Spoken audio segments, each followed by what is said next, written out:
Nice setup you guys got here. It's like official. These my notes? Yeah? Okay. Cool. Cool. Wow. That was that right there? Is that the camera? Wow. Huh. Awesome. Yeah, cool. Do I introduce myself? Yeah, just to get started. Hey guys, my name is Frank Lane and I have been chosen, I guess, to be the host, right? The hostess with the mostest, as the kids say. Is that right? Oh yeah, right there. Oh, sorry. But yeah, I guess I've been chosen to be the host of this YouTube endeavor and channel known as Break Report, where we're going to be giving you guys stories that you might not see in the regular everyday headlines, but that might give us something to laugh at, poke some fun at, which could be fun. It's an honor of mine. Oh no, it's a high honor of mine. No, okay. I'm just happy to be here. Okay, I'm just happy to be here. That's all it is. All right. Let's get going. So our first story today comes from us from the headline of Tamagotchi. I know you said we didn't really have much of a budget to like green screen the thing in, so I figured I'd print out some pictures. That'd be kind of cool, huh? Oh, come on, it'll be fun. It'll be fun. Yeah. Post-production, most-production. You got this right here. Look at that. Bam, perfect. All right, so I'm reading from the script. All right. Get ready, folks. 90s throwback. What? I'm not saying that. What am I, BuzzFeed? No, I'm not. This isn't happening. No. You can say it's in my contract all you want. It's not happening. Take it out of the next cut. I'm just not going to do it in the next cut. Tamagotchi is in the news this week after releasing the product for the first time in 20 years. Wow, that is crazy. That is a throwback, I guess you could say. Huh. I'm thinking back to when I was a kid, all the dead Tamagotchi children that I killed because I was such an irresponsible little 6-year-old. My God. Just dozens of pixelated Tamagotchi corpses under my bed because I would rather watch SpongeBob reruns than press a button to feed them. I swear to God, if Tamagotchi neglect was equated to child abuse, I would have been in prison. I would have been in prison a long time ago. This is probably a good time to mention that I have a cat. She's fine, I take care of her, everything's good. I don't need to worry about it. I'm a much different person now than I was when I was 6, just so you know. So the Tamagotchi includes new features like smartphone connectivity and the ability to marry other people's Tamagotchis and have children with them. That is crazy.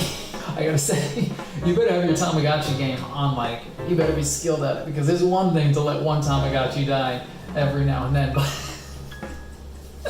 living with the guilt of killing Tamagotchi family after Tamagotchi family over and over again, it's gonna weigh in on you.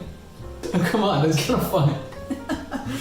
Oh my God. I really like the fact that these users can take care of these whole ass families. They're assuming that a 6-year-old can take care of a whole ass family. I'm 24. I can barely take care of myself. Are you kidding me? The only recipes I know come on the back of frozen food boxes.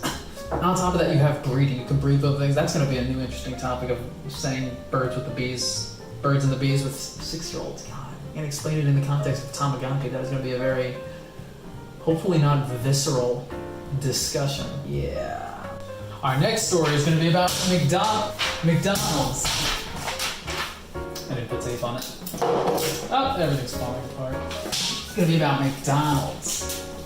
Yeah. So McDonald's is in the headlines this week after working to incorporate menu items from their more international menu locations across the world into their U.S. menu as of, I believe, next month, I think it says. Yeah, next month or the month after. They have about 4 menu items that they plan to add from their international menu to their US menu, which is crazy. I didn't print those out. You know what? Here's what we'll do. We'll draw it. Yeah, we'll draw it. I got a marker board somewhere.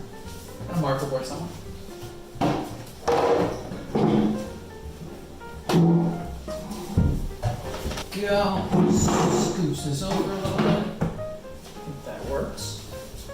Can't do it without markers. Alright.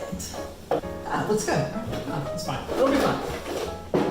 So the first thing they're planning on adding to their menu is the Stroop Waffle McFlurry from the Netherlands. So it's like a McFlurry, so it has caramel in it though, so I guess I can do a brown. Some of these markers are very old, so they're not toxic, so God, I might get high doing this. So you start out, it's like a McFlurry, it's got a cup. This is a very curvy cup, it's very modern, it's from IKEA. It's just got caramel swirls in it, which are great. And then it's also got more yellow bits of caramel in it.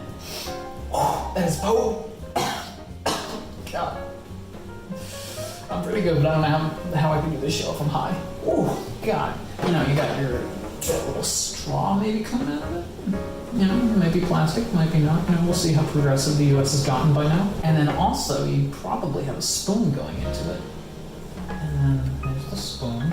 It's a really big spoon, actually. And then it's got this fake lower compartment that thinks you can use it as a straw, but you can't because McDonald's is a lie and a fraud. Look at that. So that's the Stroop.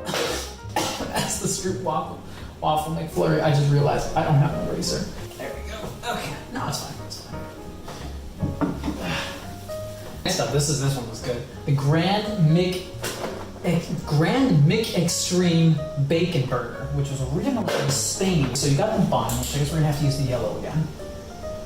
Oh, that is a bad bun. That's about $1. So yeah, it's a regular. So regular sesame seed bun. Okay, and it's just got, it's got the burger. I should use one of these less toxic ones. It's got the burger, big Angus burger on one side. Then it's got more cheese. Oh my god, it's got cheese. There we go. That should be enough cheese for now. And it's got onions, which are white, but being that this is a whiteboard, I don't think that would. I don't think it's going to translate very well. And it's got the bacon, which will make bread, I guess. And I want to stress the fact that this is all that empty space is all just bacon. There we go. Just bacon everywhere. And what's weird too is that they have a bacon sauce. It's like dripping all over this. So there you go. I think that's pretty close. It's probably gonna look like that when you get it and you open the box anyway. Let's not lie to ourselves. So there you have it. Those are the burgers. I cannot help but think that the bacon burger was misplaced. That just baffles me that was what their first thought was, marketing that bacon stuff to another country and not the US. What about that? What about, I don't have the drawing, but what about that suggests that does not belong in the US? Come on. That's like saying, hey, so we got this new burger. It's got a maple bun, top and bottom. The entire thing is covered in glazed maple syrup. It's got a maple leaf on the top, and it comes with a free hockey puck. Oh, that sounds awesome. Who are we gonna market that towards? Canada? No, Peru. It just doesn't seem intuitive. Like, I just can't believe that they didn't think that. Like, God. Nutritional information on the new items is to be available once they are added to the menu officially in the next month or two. It's like, come on. People who eat McDonald's should know better than to be sticking their noses in places it doesn't belong, like the nutritional section on the menu at McDonald's. Nobody has ever turned over a burger box and expected to be surprised by what they find. Ooh. That's actually not that bad. No, 10 times out of 10, it's, yeah, I'm a piece of shit. Although this is kind of something that's been in the headlines for quite a few weeks, I feel like this would still probably be worth mentioning. The college admissions scandal. There we go. And we keep getting new information about different people who actually got their kids into Ivy League schools who didn't actually deserve to. Some news on a recent college scandal involved in that huge scandal where a man specifically paid $250,000 for his son to attend USC on a water polo scholarship, despite the fact that his son never played water polo in his life. Not once. I would pay anything to see that video of his first practice with no water polo experience, immediately immersed into an Ivy League level water polo skill practice. I probably wouldn't pay $250,000, but you know, I'd pay a fair amount. I can't get over how much parents are paying for their kids to go into schools they don't even technically deserve to. I love my parents, but they would never in a million years do anything like that for me. My parents, they'd take me out to eat every now and then. Maybe McDonald's. See how I did that? I just came full circle. Isn't that kind of cool? Look, even if my parents had the money or the inclination to bribe my own way into Ivy League schools, I can't help but feel like no amount of money would be able to pad my absolutely atrocious application to the school. Like, oh, hi, Harvard. That's pretty much how you address, an Ivy League school, right? There's always somebody there named after the university. Mr. Harvard, maybe Mrs. Yale, Mrs. Duke, Mr. Notre Dame. Hi, Harvard. Here's $300,000 for my son to attend this school on a Quidditch scholarship. Oh, okay. Does he have any a resume or any accomplishments he's done? Well, he's very good at quoting The Office, and he has a strong passion for eating an unhealthy amount of Girl Scout cookies. It says here another parent Another parent bribed their daughter's SAT proctor, the proctor to her SAT exam, to correct her answers. I don't even know if that's how that works. I am pretty sure the proctors to the exams are just regular people. They don't have the answers. They're just making sure your daughter doesn't cheat. It's not like they have the book with all the answers up there. The test changes every year. I don't think that's how that works. They don't know the answer to the question. They just give the exam. That's the equivalent of handing your mailman your 23andMe a DNA kit and asking, so how much % Cherokee am I? It doesn't work like that. Just looking for my next story and realizing that all of these pages are blank. You know, I was kind of surprised to see that there wasn't coffee, and it's not that I'm demanding coffee or anything, it's just like I didn't know that they usually put water in it. Like when I saw mugs on everything, like on TV interviews and everything, I always like assumed like there was coffee in it, and just like, there's just water. Like what? That's crazy. Like how much of TV is all a facade? It's just... Denver, Colorado is in the spotlight this week as they work to decriminalize magic mushrooms for the first time in the state's history.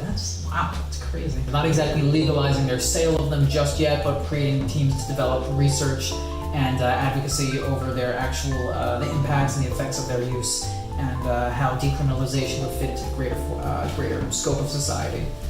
I've never understood all the hype about these mushrooms, like honestly, like what, like that they should be illegal because they're dangerous or whatever. Like I'm just not buying. Like Mario eats those things all the time, and he's able to, you know, beat Bowser, this crazy monster, and you know, other Mario related tasks. How bad could they be? Granted, you know, Mario, you know, doubles in size, beats up flying turtles. Well, he does it. But nonetheless, I'm sure he gets a hell of a lot more done in an afternoon than I do.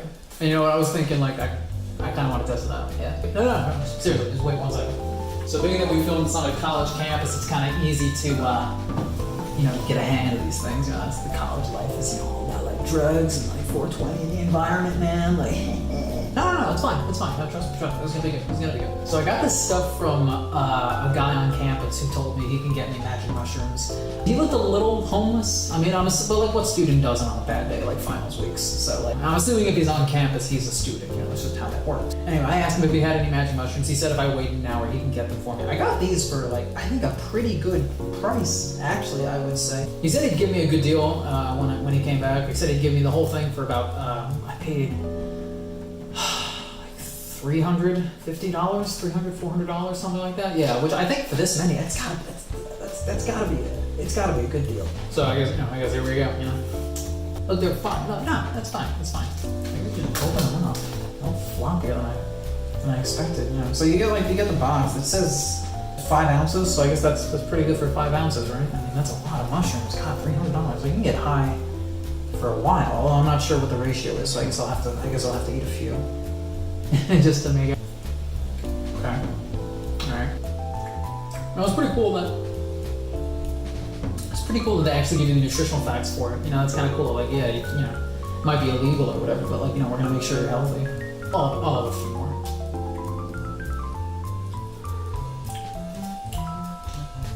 Yeah, no, I don't know why. I don't know why everyone's freaking out. I feel fine. Please, no, you can't be over here. This is my water. Please, we're filming stuff. Come on. Sorry, guys. Please, no. No, you're gonna get high. Baby, no. Baby, no. You're crazy enough without drugs. I don't want you on drugs. I will say, they probably taste phenomenally better cooked. Because right now, not so much. You want them? You want this whole thing? Because I'm not gonna eat them. Yeah. What are you doing? Put them on your salad? Okay, alright, we can get it, buddy, you're crazy. Drugs on your salad, can you imagine? You know, I just realized that I completely forgot to put our little thing up there during the thing. Do you think it was because I was high? Otherwise, in celebrity news. Really? This is what we're doing? Kylie Jenner was gifted a $72 purse for Mother's Day from her boyfriend, Travis Scott. Good to go, right? I think so. I think that's it. What? Oh, $72 for a purse? I believe it. You know, I spend just about that much, if not more, sometimes on a backpack, nice North Face or something. What? Wait, hold up. Wait, 72,000 $72,000, not $72, $72,000. As in like 72, but with like 3 zeros at the end of it. That's gotta be a typo. $72,000. That's insane. Who would spend that much money on a freaking purse? Okay, I'm being told it was a $72,000 Hermes crocodile and gold handbag. Can we talk about how insane this is? Why does somebody feel the need to be walking around with a handbag that's the equivalent of all my student loan debt just to carry their cell phone around, practically, which is all I'm assuming that she's using it for. You know the amount of things you could buy with $72,000 that are insanely better than a handbag? In case you guys want to know how much you would spend with $72,000, I put some things together. A Tesla Model S, a 3-bedroom house in Niagara Falls, New York, 14,000 packs of ramen instant noodles, 3,800 Snuggies, my student loan debt, 72 iPhone XSs, 72,000 McDonald's cheeseburgers from the dollar menu. Is that it again? We brought McDonald's right into the fold. 30 Royal Caribbean cruises to be trans-Pacific. It's probably 30 more than you need though if you want to stay healthy. Well, that's all the news for this week, guys. I'm glad you guys stuck with me. My first time, I'll be doing more of this. So feel free to stop by more. Send-off. I probably should prepare a send-off, shouldn't I have? Yeah, I don't think I really have one. You just cut it. Yeah, I think, wait, I got one.